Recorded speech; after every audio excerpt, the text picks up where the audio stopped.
So hello everyone, welcome back to my YouTube channel Shraddha Sharma Pathshala. So पिछले video में हमने spelling technology 2 के कुछ इंपॉर्टेंट क्वेश्चंस देखे थे।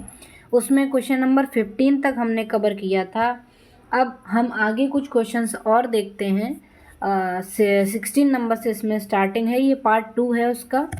क्या है 16 नंबर क्वेश्चन नंबर 16 कहता है explain any two combed sliver defects its causes and remedies. यानी कि कोई भी दो जो कॉम्ड स्लाइवर होती हैं उनके कोई भी दो डिफेक्ट बताने हैं कॉजेज और रेमेडीज़ के साथ में, यानी कि क्या उसके कारण हो सकते हैं, वो डिफेक्ट क्यों आए और उनकी रेमेडीज़ क्या हो सकती हैं, क्या हम उनके लिए कर सकते हैं। तो पहला डिफेक्ट हमने लिखा है कटिंग अक्रॉस। ठीक है, ये क्यों आता है? थिक और थिन प्लेसेस होते हैं उसमें। विड्थ ऑफ द वेब की जो विड्थ होती है उसमें थिक और थिन प्लेसेस कुछ होते हैं, उसको कहते हैं कटिंग अक्रॉस। ठीक है, उसकी कॉजेज और ये रेमेडीज। ठीक, फिर सेकेंड नंबर है क्या डिफेक्ट है? कर्लिंग। कर्लिंग क्या होता है? The term is applied when a group of fibres curls as they leave detaching roller. यानी कि कर्लिंग क्या होती है कि ये टर्म कब आता है कर्लिंग? जब ग्रुप ऑफ फाइबर यानी बहुत सारी फाइबर्स जो है कर्ल हो जाती हैं एक साथ में, है ना। और जब वो डिटैचिंग रोलर को छोड़ के कर्ल हो जाती हैं ग्रुप ऑफ फाइबर्स, उसको कहते हैं कर्लिंग। उसके कॉजेज और ये रहे रेमेडीज। फिर क्वेश्चन नंबर 17 है define the term drafting wave. Drafting wave क्या होता है? ठीक है, ये उसका आंसर दे रखा है 1 पॉइंट में। ठीक है, ये 3 मार्क्स के लिए आता है, इसीलिए मैंने छोटा आंसर लिखा है इसके लिए। फिर क्वेश्चन नंबर 18 है calculate the production of comber machine in kgs per shift from the following data. ये भी क्या है? हमारा एक कॉम्बर मशीन का न्यूमेरिकल है जिसमें प्रोडक्शन पूछा है केजीज पर शिफ्ट में। डाटा दे रखा है, उसके अकॉर्डिंग आप निकालेंगे। ठीक है, उसका solution step by step solution provided है। फिर नेक्स्ट क्वेश्चन है calculate the production of comber machine in kgs per shift from the following data. ये भी कॉम्बर मशीन का प्रोडक्शन पे बेस्ड न्यूमेरिकल है। तो ये भी आप ऐसे ही निकालेंगे पिछले वाली की तरह। थोड़ा बहुत चेंज है डाटा में, तो इसका सॉल्यूशन भी प्रोवाइडेड है, आप देखेंगे। क्वेश्चन नंबर 20 क्या है? State the different types of combing. Combing कितने तरीके की होती है? पिछले वीडियो में आई थिंक ये क्वेश्चन हुआ है। Okay, so types of combing कितने तरीके की होती है? Rectilinear, circular, rotary, heckling. Okay, और भी हो सकती हैं। फिर क्वेश्चन नंबर 21 है explain different types of combing.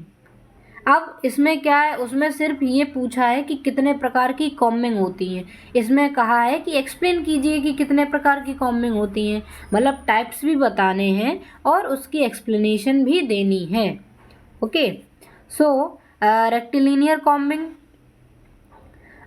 उसका एक्सप्लेनेशन ये कहाँ पे यूज़ होती है? कॉटन के लिए रेक्टिलिनियर कॉम्बिंग यूज़ करते हैं। सर्कुलर कॉम्बिंग कब यूज़ करते हैं हम? वस्टेड के लिए सर्कुलर कॉम्बिंग यूज़ करते हैं। फिर रोटरी किस में यूज़ करते हैं? स्पन सिल्क के लिए रोटरी का कॉम्बिंग का हम यूज़ करते हैं। हैकलिंग कॉम्बिंग का हम किस में यूज़ करते हैं? वास्ट फाइबर्स में।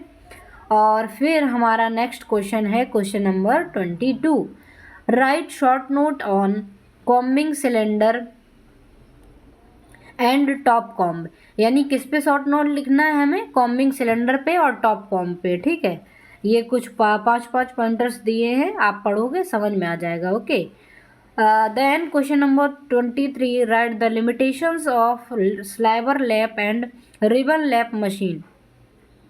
यानी कि जो स्लाइवर लैप मशीन है और जो रिबन लैप मशीन है इनकी क्या क्या लिमिटेशंस होती हैं। ठीक है, मतलब ये कहाँ तक इनका एक दायरा सीमित है, कितना ये काम कर सकती हैं। ठीक है, लिमिटेशंस उसकी लिखनी है। तो स्लाइवर लैप मशीन की लिमिटेशन जैसे कि मैक्सिमम गिवन ड्राफ्ट इज 1 से लेकर के 1 to 1.3, यानी कि इसमें ज़्यादा से ज़्यादा ड्राफ्ट कितना दे सकते हो आप? 1 से लेकर के 1.3 तक। ठीक है, दूसरा है ओनली स्लाइवर इज फेड, यानी कि इसमें सिर्फ स्लैबर को ही आप फीड कर सकते हो। This machine is expensive and high maintenance required. और स्लैबर लैब मशीन क्या होती है, इसमें मेंटेनेंस मतलब ज़्यादा होता है और ये एक्सपेंसिव होती है, महंगी होती है। ठीक है, इनपुट क्या है ड्रोन स्लैबर, आउटपुट क्या है मिनी लैब। ओके, यानी कि आप ड्रोन स्लैबर डालेंगे, आउटपुट में आपको मिनी लैब मिलेगा। इसी तरीके से 5वां पॉइंट है, और ये हमारा दे रखा है रिबन लैब मशीन के भी लिमिटेशंस 5 दे रखे हैं। ठीक, अब आगे हम बढ़ते हैं। तो question number 24, explain any 2 comber setting. कोई भी 2 कॉम्बर की सेटिंग को एक्सप्लेन करना है। तो पहली सेटिंग में हमने क्या लिख दिया, डिटैचिंग सेटिंग, इसका पर्पस क्या होता है। फिर टॉप कॉम पेनिट्रेशन सेटिंग, इसका पर्पस क्या होता है। ठीक है, यानी ये सेटिंग क्या है, टॉप कॉम पेनिट्रेशन सेटिंग क्या है, और उसके बारे में थोड़ा लिखेंगे, फिर इसके बाद पर्पस लिख देंगे कि मतलब ये क्यों की जाती है। Okay, then question number 25, state the objects of ribbon lap machine. Ribbon lap machine के कुछ ऑब्जेक्टिव्स लिखिए, क्या फंक्शन है। देखो, अगर आपसे पेपर में पूछता है फंक्शन, किसी भी मशीन का फंक्शन या ऑब्जेक्ट, तो दोनों एक ही चीज़ है, फंक्शन हो या ऑब्जेक्ट हो, आपको एक ही चीज़ लिखनी है। ठीक है, ऑब्जेक्ट लिख दीजिए चाहे फंक्शन चलेगा, ठीक, दोनों एक ही है। तो क्या है objects, the objects of this machine is to doubling lap which is produced in sliver lap machine. यानी कि जो स्लैबर लैब मशीन में जो लैब प्रोड्यूस्ड हुई है उसको डबलिंग करने का काम ये करता है रिबन लैब मशीन।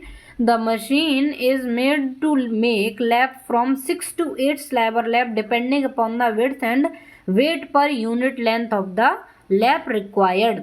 यानी कि ये पॉइंट क्या कहता है कि इसमें डबलिंग करते हैं लैब की।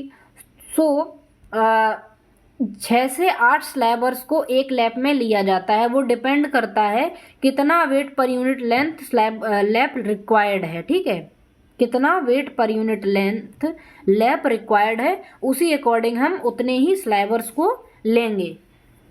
जनरली 6 to 8 लेते हैं। ओके, सो आज हम यहीं पे ख़त्म करते हैं।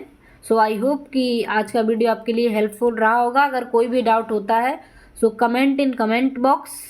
Thanks for watching.